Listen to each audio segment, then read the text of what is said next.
Welcome to Total War News. My name is Cody Bonds.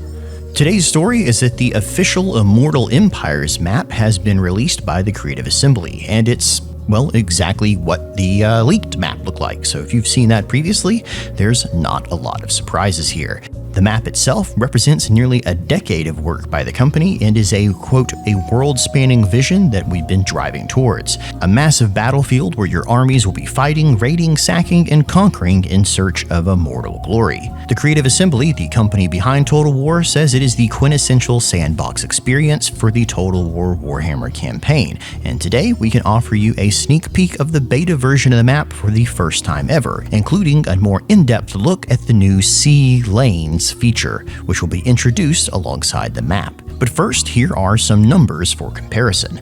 The Immortal Empires map is massive in size. Based on preview image pixel count, my original estimate had it at double the width and double the height of the old Immortal Empires map, and that seems to have held true. For perspective, the number of settlements on the map has increased from 401 to 554, and the number of starting factions from 347 to 540. with 86 legendary lords being playable on the game's launch. And for those of you out there counting, yes, that will include 4 new legendary lords from an upcoming DLC that has yet to be announced. The Creative Assembly has long promised that the release of Total War Warhammer 3 is only the beginning of the journey, and to that end, you can expect the number of new playable legendary lords and races to continue to grow as they release new DLC and free content for the game. This means that there will always be fresh, new ways to approach the Immortal Empires map in the months and years to come as new forces join the battlefield. This blog post and its accompanying map does not go into the intricacies of starting position changes, but they are promising a number of changes to make the experience feel fresher, more challenging, and even more reverent to Warhammer lore, including hints that a certain Kraken Lord will be pillaging Grand Cathay, or that a stealthy skink will be taking the fight right to Chaos's front door, implying Lokir Fellheart will be moved to the eastern side of the map, and Oxyotl, the skink-fighting Doomslayer, will find a new home to do exactly that. But really, the most interesting bit of new news is the Sea Lanes mechanic. With the scale of Immortal Empires map in mind, sea lanes have been added to introduce flexibility to your globe-trotting adventures. Interacting with them will provide the option to traverse the map from east to west and vice versa, allowing for more exotic confrontations to be had, new allegiances to be formed, and unique role-playing opportunities, as once distant factions can be encountered for the first time. Any lord or hero will be able to move into the sea lane markers, allowing them to sail and reach their destination after being at sea for a few turns. There's an old saying that you can't teach an old dog new tricks, and for any players of the Empire Total War game from nearly 15 years ago now, you'll instantly recognize the sea lanes as being ported almost directly from that game, though there's an equally valid saying that says, if it ain't broke, don't fix it. By looking at the map, you'll notice that a single color of ship then connects to a ship of the same color on the opposite side of the map, implying you go in one location and exit out the other. Most of these are fairly standard. Red connects to red, green connects to green, traversing east to west, but there are 2 interesting additions here.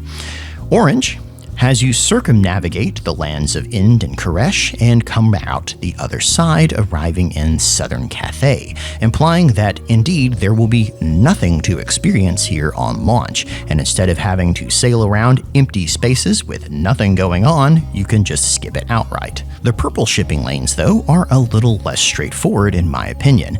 It seems to act as something of an elven northwest passage, allowing you to take the Dark Elves and quickly jump them across the oceans and skip an entire continent. With the idea of sea lanes, it seems like it's something that could definitely be expanded if you, the community, enjoy it, allowing something like, a sea lane in Albion that takes you down to the Southlands, or the same thing from Southlands to Lustria, following known trade winds in our own world to allow quick navigation of the world. because this map is quite large and includes all the known land masses of the Warhammer world. But though they are included within the map, not all of them or their oceans will be traversable at the launch of Immortal Empires, such as Koresh and Ind, like I mentioned before, will actually not be interactable with. CA's focus for the Total War Warhammer trilogy has always been on the races of the 8th edition of Warhammer, with some exceptions such as Grand Cathay, Norska, and Kislev, which are obviously being adapted for the new Old World release. And one might say that though they initially focus on 8th edition, they seem to be increasingly focusing on not 8th edition. But regardless, the areas the 8th edition races reside in are their immediate design priority, not least because these are also the most popular factions on the tabletop and they sell the most DLC. It's also worth remembering that the Immortal Empires campaign map isn't a simple stitch and fit job. The Old World, Eye of Vortex, and Realms of Chaos campaign maps are designed to be unique, standalone experiences. If you've seen the Realms of Chaos campaign map, you know it's sort of a weird top-down, adjusted 3/4 view, which obviously doesn't reflect a globe. Simply put, each map is a different shape and size and don't fit together like jigsaw puzzles, and this particular map had to be a bespoke creation. But the Immortal Empires is meant to be a sandbox mode first and foremost, so the scripted mechanics you've seen in Eye of Vortex and Realm of Chaos Invasions won't be present here, so don't worry about that. Taking a moment to look at the new provinces and regions map, you'll also can see the subdivisions that each will apply. The most obvious change of which from the original Mortal Empires map is the enlargement of the Old World, which may not be entirely lore accurate, but will be welcome because so many races are crammed into it. Some provinces have notably been expanded, such as Astalia in the south and Talea, implying that we may see additional activity and starting positions in these in the future through something like a Dogs of War DLC. Cathay has been further fleshed out and now extends all the way to the east to the Jade Sea, where it terminates with a unnamed peninsula and a large, open, blank steppe to its north and east. Now, these empty spaces, again, are likely to be filled in, as we saw over the course of the Mortal Empires support for Warhammer 2, the company will go back in and extend the map as necessary to add in new factions with accompanying DLC. We could easily see something like a Steppe Lord or a Tamarkan expansion, or possibly even the eventual arrival of Nippon, if it also comes out in the Old World.